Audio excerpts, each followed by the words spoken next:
Imagine being born into a world where you have zero control over your life, your time, your freedom, even your own thoughts, all owned by someone else. That was the reality for Juan Francisco Manzano.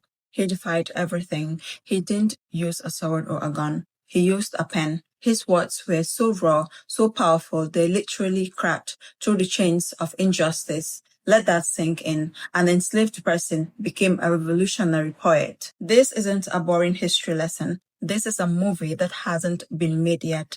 Born in Cuba in 1797, Manzano started at Ground Zero property. But what makes his story insane is that he found his voice in darkness. He learned to read and write in secret, even after being passed to Mercaza de Prado Amino, a woman who reveled in power, tips, and brutal beatings. But here is the kicker. Even after enduring that trauma, Manzano refused to let his spirit breathe. He started writing poetry whenever he could, sneaking scraps of papers and charcoal. His poems weren't just pretty words. They were loaded with emotion about freedom, suffering, and hope. It was his only way to speak his mind without being killed. Writing became survival. Now fast forward to 1830s. Manzano manages to connect with a group of Cuban intellectuals.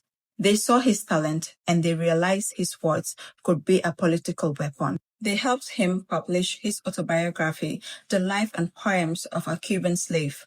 This book is raw and unfiltered. Manzano doesn't sugarcoat the trauma and abuse. His words weren't just literary, they were a direct challenge to the system. And here's the best part. His patrons used the funds raised from selling his poetry and his book to finally purchase his freedom.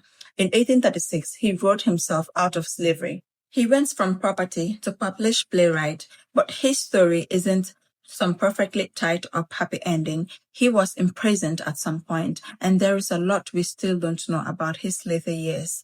History tried to silence him, but here's the takeaway.